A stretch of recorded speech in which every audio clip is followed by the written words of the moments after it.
Alam mo sa House, ginagawa namin yung committee hearings on teleconferencing. I think since nangyari yung COVID, it's become part of the process. Now, I would want to avoid making a comment on how the Senate should run its may ethic meron din kami courtesy sa isa't isa. Pero insofar as the impeachment is involved, kasi that's where we have participation, we feel that, I personally feel that it's very necessary for one to participate physically. Kasi you're not sitting as a legislator eh. You're sitting as a senator judge. And the language, the tenor of the language, the behavior of the witness, those are things that cannot be reflected by online participation.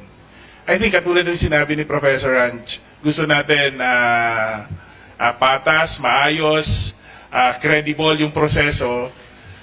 Dapat yung participation din ng mga senator judges should reflect that intent to make sure na credible yung proseso. Eh paano ka naman magiging huwes kung hindi mo makikita kung paano gumalaw yung witness, paano yung dynamics ng pagtanong ng prosecution or defense with the witness. So those are things that are critical towards making a sound judgment, which in that case, I would agree na hindi makakatulong kung hindi natin magagawa kung magkakaroon ng online participation.